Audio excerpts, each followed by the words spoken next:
いいところだね。何もないところさ。いつも風が強い。嫌いなの？考えたこともない。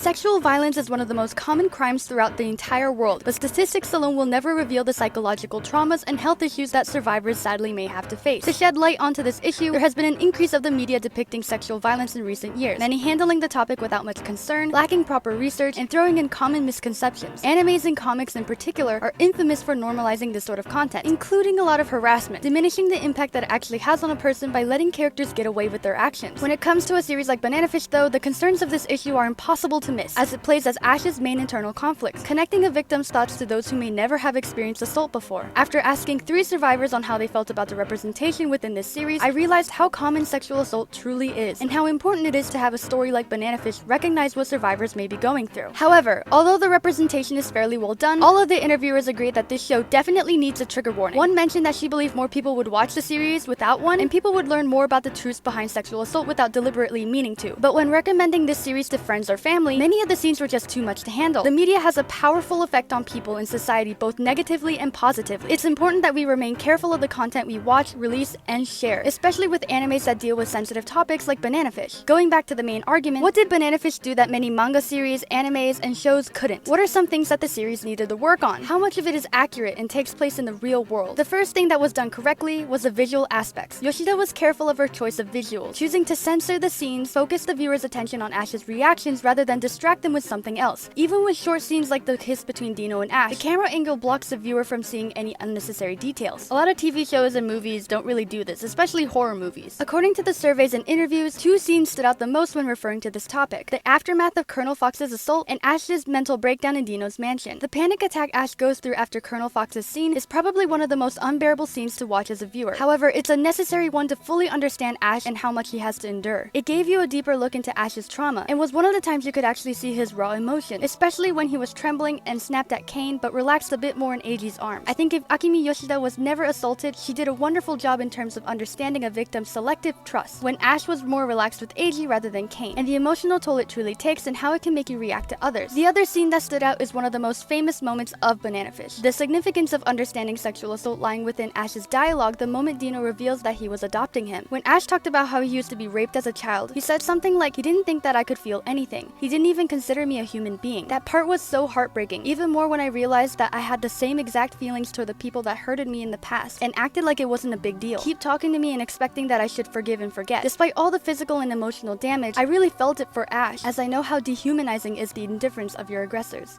Another scene the fandom may recognize is the candy bar scene. I had mixed feelings while watching this scene myself, not knowing whether or not I should have laughed or felt disgusted. This series had a problematic habit of using sexual violence as comic relief. Though doing well in terms of communicating the mental issues being assaulted could result in, there are many other problems within the manga that were changed when the series became an anime. This was one that was not changed. It still made me really uncomfortable, but I only speak for myself. Using sexual harassment for comedy seems like a cheap money grabber to me. My friend couldn't even watch Banana Fish all the way through because they said it was like profiting off of rape and assault. I can't get into it, which makes sense. And when Yutlung was flirting with Blanca, he was obviously just teasing him, but it still didn't seem okay. Yutlung is only 16 and Blanca's in his 30s or something. It feels like it might be feeding into pedo culture, especially because there was no consequences after that as well. Sometimes Ash pretty much acts like a femme fatale, using his sexuality and beauty as a weapon. It's just that we aren't used to seeing a man play that role. So how do we react towards something unexpected? It can be laughing or feeling uncomfortable. Sadly, both the manga and the anime implied that you should be laughing at that moment, just to hit you in the face when Ash kills the guard and reminding you that Ash again has to sexualize himself in order to escape from difficult situations. This is interesting because it's something that victims of sexual assault can internalize. I don't believe the candy bar scene was meant to be comic relief at all, so I don't believe there's anything bad in particular about it. None of these jokes are meant to be funny, and they aren't. In the recent stage play, however, many of the explicit scenes were either cut short or cut out entirely. Ash's past is only briefly mentioned, and characters like Jessica, Kane, and Ash's father do not exist. It's understandable since the play had to fit under a time limit and couldn't introduce every side character in the series, even though Bones and Kong were both mentioned just fine. However, this also changes a lot. The interrogation scene was cut out, the assault scene in the prison was also cut out, and Cape Cod is cut out completely. The first time the audience actually hears about Ash's past is when Ash asks AG to stay with him, even if it isn't forever. Jessica should have been a bigger character because she's a big part of the show, and she's a huge part of the plot. I really love Jessica and hate how she's not part of the show. Not having all of the other sexual assault scenes might make him more relatable to the audience, but those scenes show Ash's character and how he deals with the harassment. I think these scenes are insanely important. They add a lot more necessary information and give a closer look into Ash's character. I don't think Bull assaulting Ash was very necessary, so that could have probably stayed out. But Jessica and Ash's past and the revealed pornography was really important and should have been mentioned more. Speaking of Jessica, I've touched on my LGBT representation video that Jessica seems to be a weird parallel character to Ash, especially when comparing the ending. Both are basically gender-bent versions of each other who were both assaulted during the series, except Jessica is a lot older than Ash and isn't part of the teenage street gangs. When asking about this, I wondered if Jessica and Ash were possibly made to compare male and female survivors, and how society might pressure men to forget about their experiences. I received these messages as a response. Ash and Jessica were created to compare how people may react due to different circumstances, not different genders. To be honest, I'm not sure. It could just be that they had different lives and could recover differently, or it could be that, but I don't think that was done intentionally. I think Ash acts cool, but that's a lie he tells to himself, because he is still seriously traumatized, and oh god, the series never gives him a break. We tend to be more empathetic and sadly used to seeing more female victims, but when it is a man, you can expect people to make fun of you, especially considering that Ash was a gang leader. He was meant to be a tough guy, and you know, masculinity and talking openly about your feelings didn't match well in the 80s and even now. I do believe that both Jessica and Ash went through serious traumatic events, but even if Jessica took longer to move on, she was in a more nurturing and safe environment, and she could find support from her loved ones, unlike Ash. There were a few articles stating that the ending of Banana Fish was giving off a negative message, saying that survivors of sexual assault aren't allowed to have a happy ending or grow from their experiences. Yoshida even claimed in many of her interviews that Ash would have chose to stay asexual if he had lived, meaning that Ash would never recover from his experiences. Of course, Yoshida's interviews shouldn't be considered canon, and articles alone can't say how other people truly feel about the ending. Although it is a depressing finish to the series, the message at the end of Banana Fish might not have anything to do with sexual assault. I believe that this just has to do with your perspective. It can be analyzed in multiple ways. I'm not sure how Ash would even have a happy ending. I think the only way he'd be able to completely recover and live anew is if he went to Japan, which I seriously doubt he would. His death had more to do with the fact that he is a murderer. I really can't see a happy ending for him, honestly. I get how it can make him and the series look bad, but the final letter by AG shows that everyone deserves to be loved. I prefer this ending rather than him going to Japan. Yoshida said that the ending was supposed to be more like karma for his murders, but I think it's more about life being too much for him to handle. I mean, he's not much older than me and he's gone through so much. I think this was just another way for him to truly feel happy. Ash dying has a lot more to do with the fact that he was a criminal, and in that kind of environment, you're lucky if you live long enough to die old. The romantic partners of gang leaders don't get to live a long life either, so I completely understand why Ash wanted to keep AG away from him, but the most bittersweet part is that he died with a happy, calm feeling of being loved, despite feeling like a piece of shit his whole life. Understanding that you deserve love and support from others is a very important step for recovering from trauma. It doesn't matter how dirty you feel or how many times they've touched you or how hard it is to sleep at night. You can find love and support from others. You can even find someone saying something like, "My soul is always with you," which means, at least to me, you are not alone. Having so many scenes that depict sexual assault within the manga and the anime, viewers may become desensitized to it. Too much of it could possibly make the series too unrealistic, and Banana Fish was getting to that point towards the end. I think for people with anxiety, it could strike a lot of paranoia in them because a lot of it was dramatized to a pretty far extent. I think that sometimes it is overplayed and you're just kind of like, come on, please leave him alone for 1 second. Sometimes it is too much, but I'm not sure if it's desensitizing. It really is disturbing and shocking every single time. But I would be happy if Ash wasn't raped that much, for sure. Yes, there might be too much from time to time, but the story wouldn't look like what it is if it didn't. It needed to have this amount because it's a story about a raped boy. It's about him, and it's a big part of his past and his present. With the Me Too movement and the mainstream awareness of sexual violence, representation of it in films and other media have seen a major increase since 2018. Rape has been used infamously as scare tactics in the past, but recent films try to focus more on the trauma instead. This can have both a positive and a negative impact. Although the focus of sexual violence is now on the impact it can have on others, it is necessary to do the proper research and not spread any misconceptions about it. Films often use sexual violence simply as a plot device, ignoring the specific experiences many survivors have to go through. Another issue is when rapists and harassers do not receive any punishments for what they do, simply brushing it off and sometimes even being sympathized with. As long as the sexual violence isn't graphic, some people go way too far into detail and it's genuinely disgusting to me. Author, director, writer, whoever has actually done a clear amount of extensive research, then I think it's alright. If it's just thrown in there and one of the good characters does it, and they continue to be good and face no consequences, then it should be completely wiped away. It is perfectly fine when they are spreading awareness and helping to open the conversation. I think that survivors deserve their own stories, just like Ash, in which they show all the complicated processes of recovering, maybe even feeling in control of your body and sexuality again. We deserve stories showing that trauma doesn't define you. you. What's the sense in talking about it if you're just going to romanticize it? There's no reason to spread awareness if you don't even care. It's good to see more stories, but sometimes sexual assault is used as a revenge story rather than showing the victims recovering. It shouldn't be used as a plot device, and it should show what motivates the character to keep going. The anime community in particular has a horrible reputation of normalizing sexual assault and pedophilia, fetishizing rape and large age gaps within both straight and LGBT relationships. Banana Fish falls in and out of this category, but still does a better job than most animes. It's actually one of the few BLs, if we can label it as that, to not fetishize that kind of stuff, and it's actually showing its damaging effects. But I can't say the same about the fandom. Even though they empathize with Ash's story, they do things like shipping Yutlong and Blanca, so I can't tell if they truly learned something from Banana Fish. Ash probably could have toned it down with his uncomfortably flirtatious nurse. I can't remember properly, but I'm pretty sure there wasn't much meaning to it. There should have, at least the very least, been some consequences to Yutlong's flirting. I was honestly surprised Blanca didn't scold him for it, but I'm also a little disappointed, as much as I may dislike Blanca. I don't remember much of the club, but I remember Max was getting harassed or something, and there was literally no point to it whatsoever. I don't think Banana Fish does a bad job with depicting sexual assault, but I do think the fandom sometimes glorifies it. This is sort of off topic, but the Hollywood community does the same thing. Many people would try to say Banana Fish normalizes rape, but manga authors like Harada and others normalize it a whole lot more. Also, not to mention, the Blanca and Ash art in the Angel Eyes art book makes me very uncomfortable. Following toxic fandoms in the internet in general, if it exists, there will more likely be NSFW art and fanfics of it. I asked if content like this is somewhat insensitive, or if they might make survivors feel uncomfortable, especially with a show like Banana Fish. Most of them are too one-sided and stop making sense. There are sure the ones that suit Banana Fish in general, but they keep the character's character to them and slowly return Ash to being normal.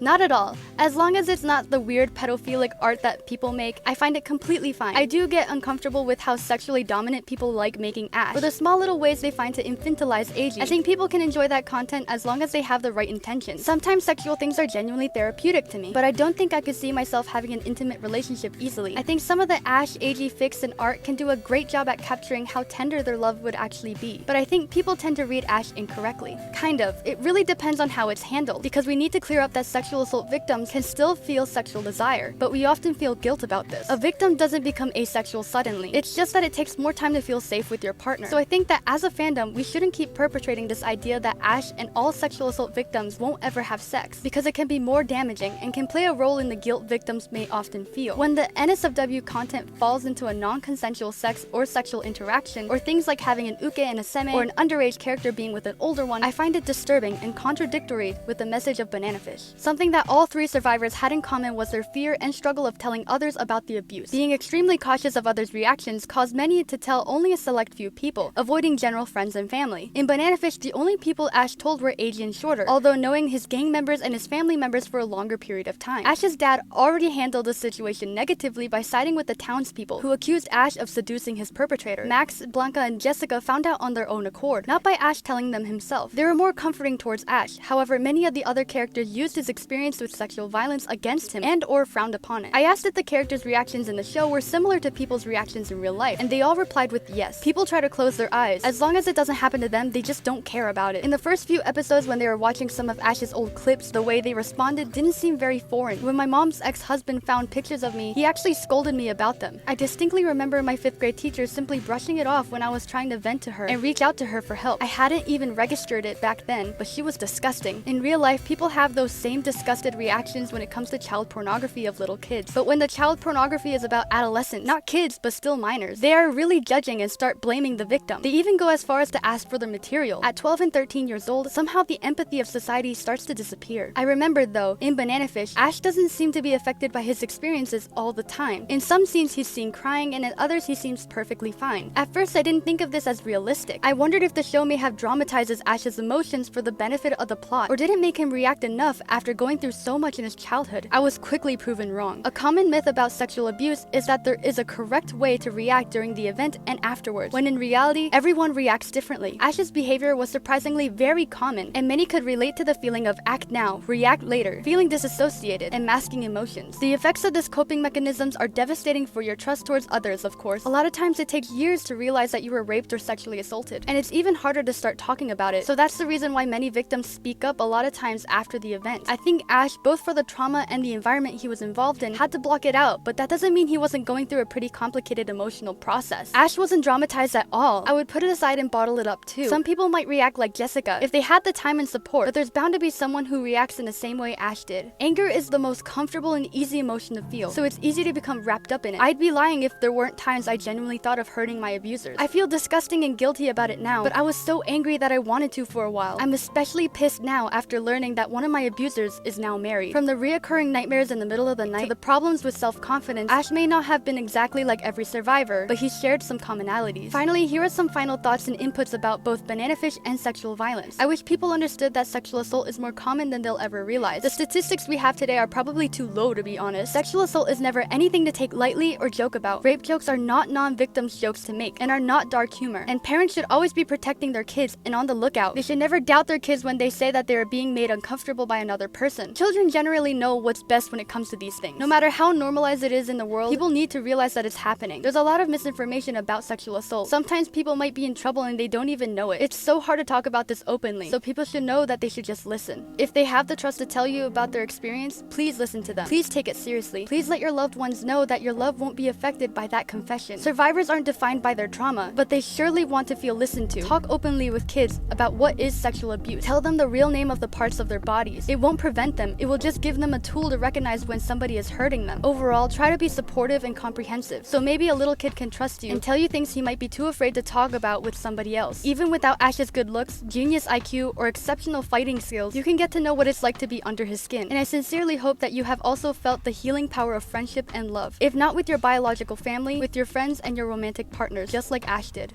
I would write notes to my mother explaining how much I wanted out and how badly I wanted to leave. I remember trying so hard to reach out to people and them not taking me seriously because I'm too young to go through so much. Admittedly, I couldn't cry while watching Banana Fish. I had to literally force myself to cry because I felt so guilty about not crying. The only time I genuinely cried was when Skipper died. I'm not really taken seriously by many people, mostly including family, friends, dad, mom, and my older sister. Although I still have to face one of my abusers super often, now it's affecting me especially hard because of the new investigation being opened about me, and it's pretty exhausting at this point. I think Banana Fish is an emotional roller coaster, but it made me realize how powerful both the trauma and the love of somebody like AG's could be. Someone who could make me feel less alone. It helps me keep going and motivates me to find a friendship like theirs. I had someone like AG when I was 14 too. I'm thankful for Banana Fish in general. It changed my life a lot. This series made me want to live. No one ever talks about this. Even though they're all about human rights, they aren't about children's rights.